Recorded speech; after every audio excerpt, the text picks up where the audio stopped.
그런데요, 칼빈이 이 오직 믿음으로를 주장했지만 먼저 나오는 게 있습니다.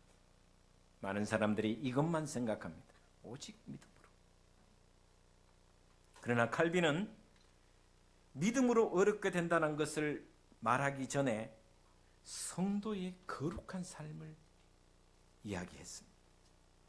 성화를 먼저 이야기하고 나중에 믿음으로 의롭게 되는 의인에 대한 이야기를 하였습니다. 이 무슨 말이냐면 칼빈은 그리스도는, 예수님은 성화시키지 않을 자를 의롭다 하지 않으신다. 결국은 칭의, 의롭다 하고 칭하는 칭의와 성화는 하나다라는 것입니다. 연합이라는 것입니다. 함께 한다라는 것입니다.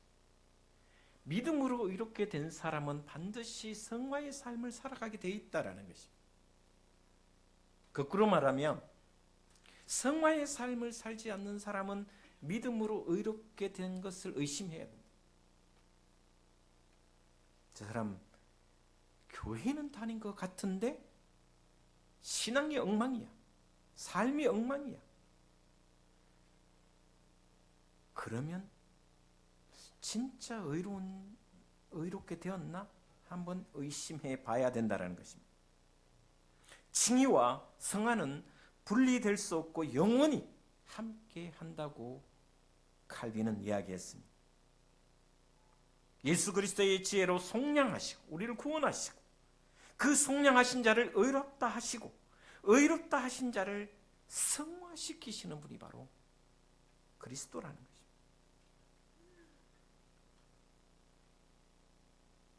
그러나 많은 사람들은 이 성화에 대해서 별 시답지 않게 생각합니다. 거룩한 삶을 살아가는 것에 대해서는 그저, 그래서 한국교회의 큰 잘못된 것이 하나 뭐냐면 신앙지상주의자들이 믿음으로 의롭고 믿음으로 구원받았으면 끝났다고 생각하는 사람들이 너무 많다라는 것입니다.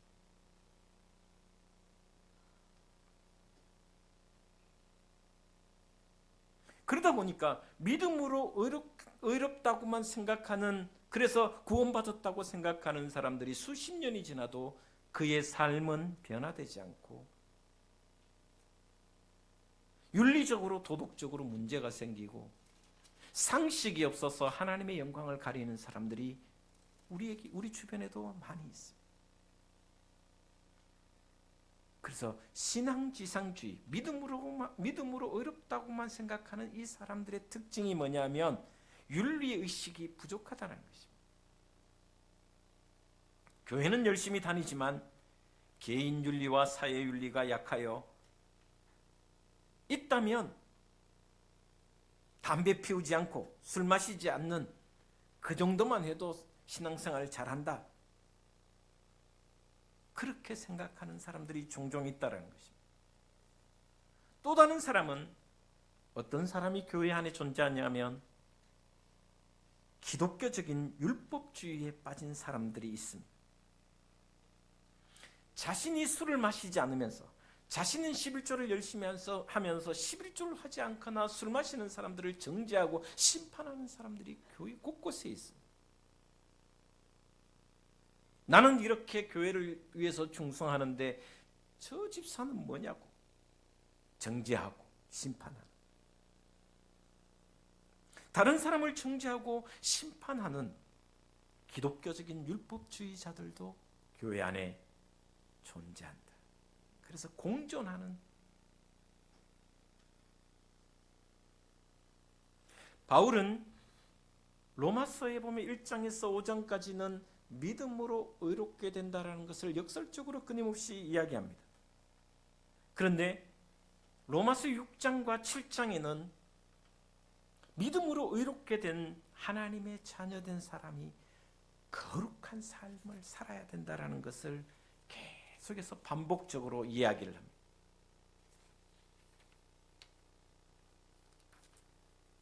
당연하죠. 믿음으로 의롭게 된 사람은 거룩한 삶으로 나아갈 수밖에 없습니다. 의롭게 되었지만 거룩한 삶을 살아야 하나님이 기뻐하시는 삶이라는 것을, 자녀라는 것을 성경은 가르쳐 주고 있습니다. 예를 들면 이런 겁니다. 중병에 걸립니다. 죽을 병에 걸렸습니다. 그 죽을 병에 걸린 사람이 수술을 하면 낫는다고 하여 수술을 하였습니다.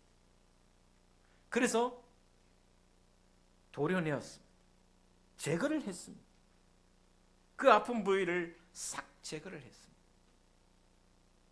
그러나 여러분, 한 번 대수술을 하고 나면은 바로 회복되지 않습니다. 도려낸 부위는, 암적인 부분은 다 도려냈지만 회복의 기간이 필요합니다. 퇴원해서 식단도 잘 짜야 되고, 매일매일 운동해야 되고, 규칙적인 운동과 함께 약을 복용해야 되고, 철저한 자기 관리를 하지 않으면 회복하는 데 어렵습니다. 질병은 치료했지만 여전히 허약하기 때문에 이렇게 해야 됩니다. 믿음으로 의롭게 되었지만 아직 자격이 갖춘 하나님의 온전한 자녀가 아니라는 것입니다.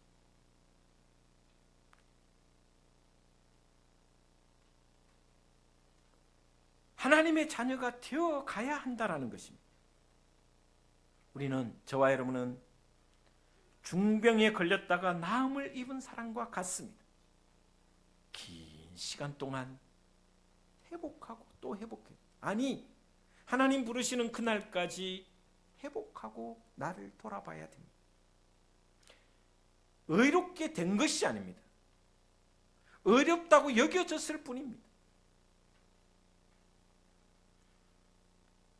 하나님의 아들의 완전하심과 같이, 다시 말하면 그리스도의 장성함 분량에 이르기까지 자라야 된다는 것입니다. 이것이 성도의 삶입니다.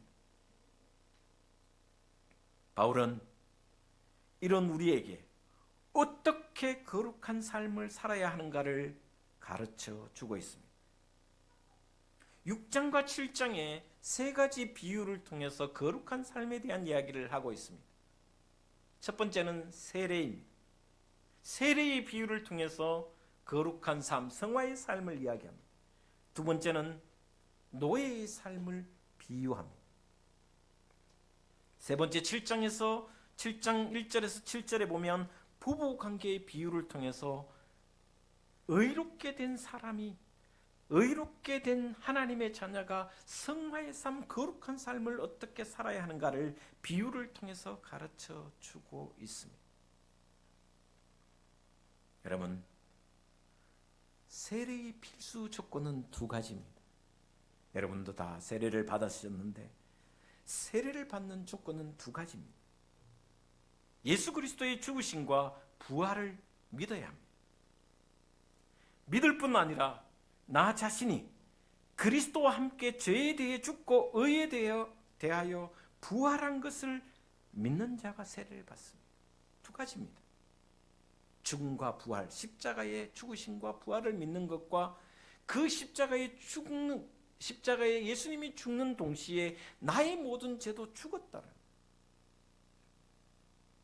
그리스도와 함께 죄에 대하여 죽고 의에 대하여 부활했다라는 것을 믿는 것이 세례입니다.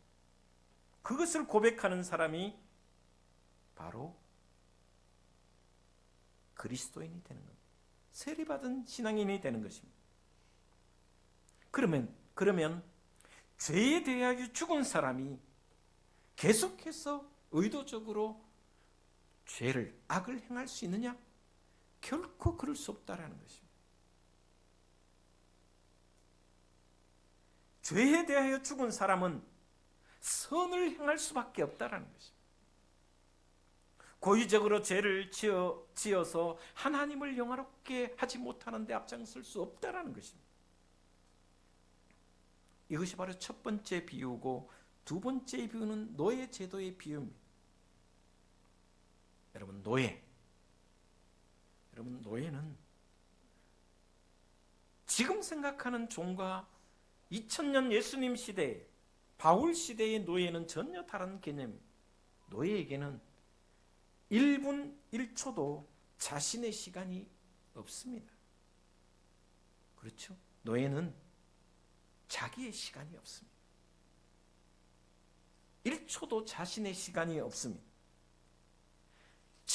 자기가 하고 싶은 일을 자기 생각대로 절대 할 수가 없습니다. 주인은 오직 하나입니다. 한 분입니다. 그 주인의 의도와 뜻과 생각에 따라 살아갈 수밖에 없는 것이 노예입니다. 저와 여러분은 예수 그리스도를 만나기 이전에는 죄의 종이었다라는 것입니다. 죄의 노예였다라는 것입니다. 죄 짓는 것 외에는 한 것이 없다라는 것입니다. 의와는 전혀 관계가 없었습니다. 그러나 예수 그리스도의 피를 값으로 주시고 우리를 죄의 노예에서 사하여 주셨습니다. 그러면 이제는 누구의 것이냐? 이제는 저와 여러분은 죄의 노예가 아니라 의의 노예, 다시 말하면 하나님의 노예라는 것입니다. 하나님의 소유라는 것입니다. 의의 노예가 되고 하나님의 소유된 내가 어떻게 죄의 노예가 될 수가 있습니까? 있을 수가 없다라는 것입니다. 죄의 종에서 하나님의 것이 되었으니 하나님은 너의 전부를 바치라고 말씀하고 있습니다. 의의 종이 된 우리에게, 하나님의 자녀 된 우리에게, 하나님의 소유된 우리에게 한 부분만 바치라고 말씀하시지 않습니다. 너의 모든 것을, 전부를 하나님께 드려라, 바치라고 말씀하고 있습니다. 심지어 뭐라고 말씀하시냐면 예수님은 이렇게 말씀하고 있습니다. 내 아비나 자식이나 아내를 나보다 더 귀히 여기는 것이 하나님 나라에 합당치 않다고 말씀하고 있습니다. 무서운 말씀이잖아요. 자식보다, 아내보다, 남편보다, 부모보다 하나님을 더 귀히 여겨야 된다는 것을 가르쳐주고 있습니다. 하나님은 우리에게 일부분을 원하시는 것이 아니라 몸과 마음과 뜻과 정성, 그래서 우리의 전체를 바치기를 원하고 계신다. 그래서 제가 종종 이야기하잖아요. 10분의 1도 바치지 못하면서 내 신앙을 고백한다. 고려해 봐야 돼요. 주님께서는 이렇게 또 말씀하십니다. 너희 몸을 하나님이 기뻐하시는 산 제사로 드려라. 살아있는 제사로 드려라. 이것이 노예 제도에서 말씀하시는 하나님이 거룩한 삶에 대한 이야기입니다. 세 번째는 법적인 비유입니다. 부부가 있습니다. 여자는 남자에게 속하고 남자는 여자에게 속해 있습니다. 그런데 부부 가운데 있는데 다른 남자나 다른 여자에 가면 음녀가 되고 나쁜 짓이다라는 것을 이야기합니다.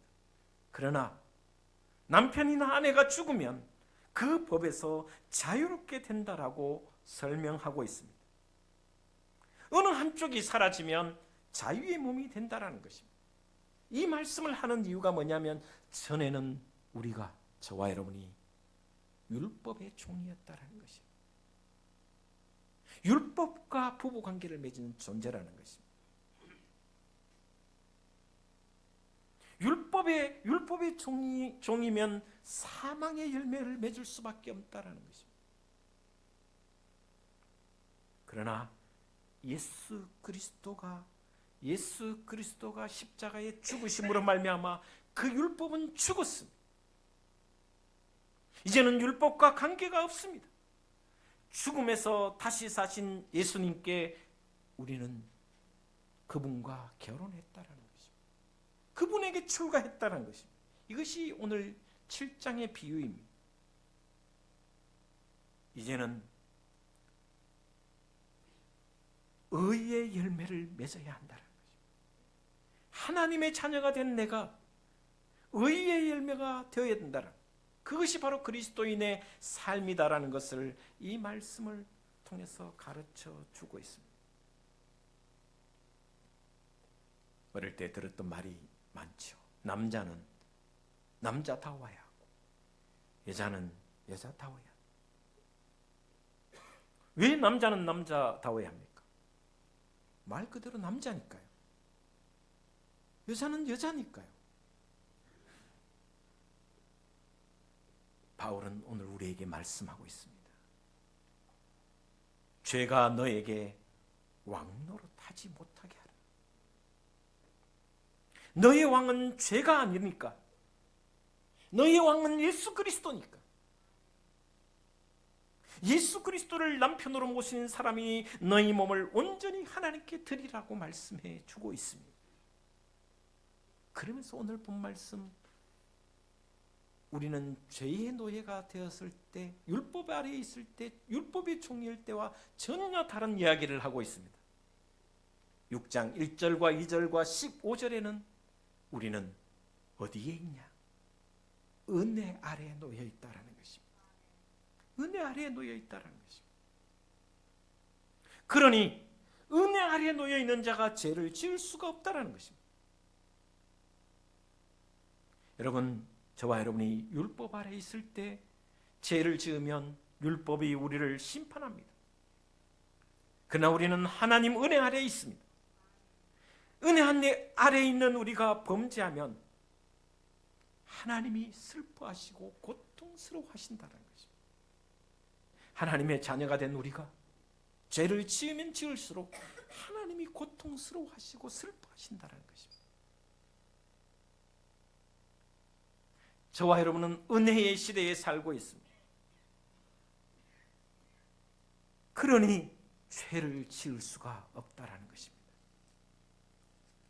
그러나 누가 죄 짓기를 원하는 사람이 어디 있습니까? 고의적으로 죄를 지으려고 노력하는 사람이 어디 있습니까? 원하지 않지만 죄를 지을 수밖에 없는 존재가 저와 여러분입니다. 위대한 바울 사도도 자신이 살아본 경험에 의해서 자신을 이렇게 고백하고 있습니다. 7장 19절 이하에 보면 이렇게 말씀하고 있습니다. 7장 19절 이하에 내가 원하는 바 선은 행하지 아니하고 도리어 원하지 아니하는 바 악을 행하는도다. 바울도 은혜 아래 있기에 죄를 범할 수 없다는 것은 너무나도 잘 알고 있습니다. 저를 들여다봐도 여러분에게 이렇게 말하기가 쉽지 않습니다. 저는 제 자신을 돌아보면 나무와 같다 이런 생각을 합니다. 제 속을 들여다보면서. 여러분, 나무는요, 뿌리는 끊임없이 이 어둠 속 저 땅 밑으로 계속 뻗어가죠. 줄기는 계속 하늘과 태양을 향해서 올라갑니다. 제가 목사지만 제 자신을 돌아보면, 제 경험상 제 삶을 돌아보면 한쪽으로는 육적인 존재로는 끊임없이 어둠 속으로 가는 것 같고, 영적으로는 또다시 하늘을 향해 하나님을 향해 뻗어가는 느낌이, 그래서 나무와 같다라는 생각을 종종 합니다.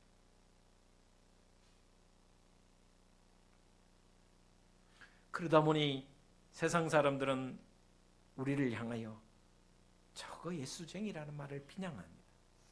예수쟁이라는 말 속에 무슨 말이 있냐면, 교회에서는 거룩한 척한데 세상에서는 죄짓고 산다라고. 이걸 정확하게 표현하면 이중인격자라고 이야기합니다.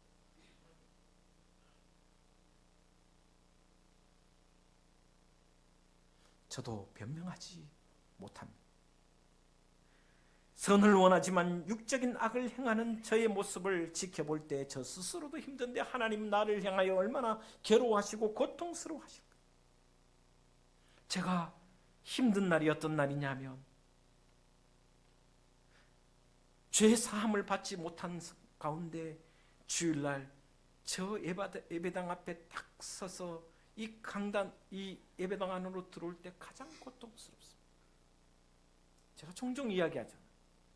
그런데 저는 또 단상에 서야 되는 거예요. 이 단상에 저기 첫 발을 내딛는 순간 제 가슴이 찢어지는 거예요. 주님, 오늘은 설교하지 않았으면 좋겠습니다.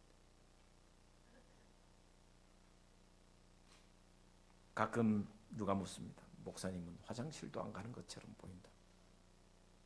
목사, 아닙니다. 제 마음이 화장실입니다.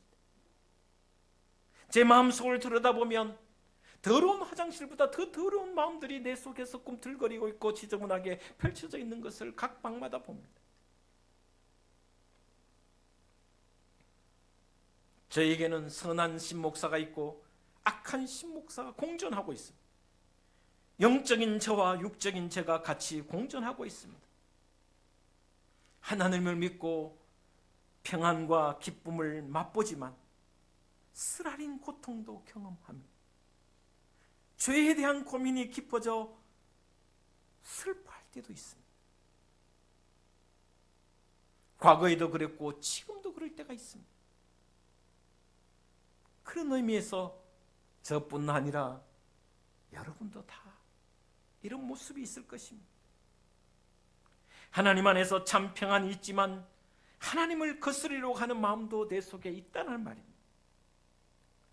감격과 감동과 때로는 기뻐함이 있지만 또 한쪽에는 탄식함과 괴로움이 있다라는 것입니다. 이것이 구원받은 자의 모습이고 바울의 모습이라. 내가 원하는 바 선은 행하지 아니하고 도리어 원하지 않은 바 악을 행하네. 만일 내가 원하지 아니하는 그것을 하면 이를 행하는 자는 내가 아니요 내 속에 거하는 죄인이라. 내 속사람으로는 그러므로 내가 한 법을 깨달았노니 곧 선을 행하기 원하는 나에게 악이 함께 있는 것이로다. 이게 바울의 이중격적인 모습을 철저히 고백하는 모습입니다. 죄의 은혜 아래 있으면 죄를 짓지 않아야 되는데도 불구하고 죄 아래 살 수 없는 저희가 순간순간 이런 죄를 짓고 살면서 괴로워하고 탄식할 수밖에 없는 존재라는 것을 이야기합니다. 그러나 여러분이 탄식만 하고 있다면, 괴로움만 하고 있다면 어느 순간 죄가 우리를 지배하게 됩니다. 죄가 우리를 왕노릇하게 됩니다. 그래서 결국은 죄의 노예가 된다라는 것입니다. 죄의 종이 된다라는 것입니다. 여러분, 이런 바울의 고민과 갈등 속에서도 바울은 찬송하며 감사합니다.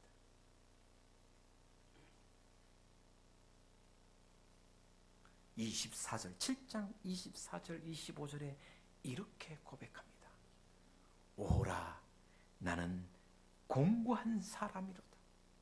이 사망의 몸에서 누가 나를 건져내랴. 은혜 아래 놓여 있지만 은혜의 삶을 살아야 되는데 죄를 순간순간 지을 수밖에 없고 그것 때문에 괴롭고 힘들어서 공고한 사람이라고 외치며 슬퍼하는 가운데, 그래서 내 몸은 사망의 몸이라고 고백하는 그 가운데 이렇게 고백합니다. 25절 성경 갖고 계시면 같이 보도록 하겠습니다. 시작. 우리 주 예수 그리스도로 말미암아 하나님께 감사하리로다. 할렐루야. 여러분, 우리는 완성된 존재가 아니라는 것입니다. 성화의 과정에 있는 존재라는 것입니다. 은혜를 받았지만 값없이 주신 예수 그리스도의 보혈의 피로 은혜를 받아서 의롭다고 여겨진 존재지만 여전히 우리는 되어가는 존재라는 것입니다. 괴로워하지 마십시오. 탄식하지 마십시오. 죄가 나를 지배하지 않도록, 죄의 종이 되지 않도록, 그래서 하나님을 바라보십시오. 나를 위하여 십자가를 지신 예수 그리스도의 그 은총을 바라보십시오. 그러면 탄식이 감사로 변할 것입니다. 괴로움이 찬송이 될 줄 저는 믿습니다. 육적인 존재로 죄 가운데로 팔려간 것 같을 그때에 우리는 죄가 왕노릇하지 못하게 해야 합니다. 나를 바라보거나 세상을 바라보면 실패할 수밖에 없습니다. 그럴 때 오늘 본 말씀이 이렇겠다. 우리 주 예수 그리스도로 말미암아 하나님께 감사하노라. 바울은 그 괴로움 속에서도 세상을 바라보지 않았습니다. 자신을 바라보지 않았습니다. 예수 그리스도를 바라보았다는 것입니다. 나의 죄, 나의 과오가 왕노릇하면 죄의 종이 되어 기쁨과 감사가 사라질 수밖에 없습니다. 그러니 종노릇하지 말라라는 것입니다. 저와 여러분, 주님께서 우리의 삶을 붙들어 주시는 줄 믿습니다. 주님의 은혜가 우리를 지배하도록 성령께서 함께 하시도록 기도하고 기대하고 소망하십시오. 조금씩 조금씩 여러분의 신앙이 성화의 삶으로, 거룩한 삶으로 되어가게 될 줄 믿습니다. 그 은혜로 하나님을 찬양하고 하나님께 감사하고 하나님께 영광을 돌리는 저와 여러분의 신앙이 되기를, 그래서 구원의 길 위에서 하나님의 이름만 높여드리는 귀한 신앙이 되시기를 주 예수 그리스도 이름으로 축원을 드립니다. 기도하겠습니다. 하나님,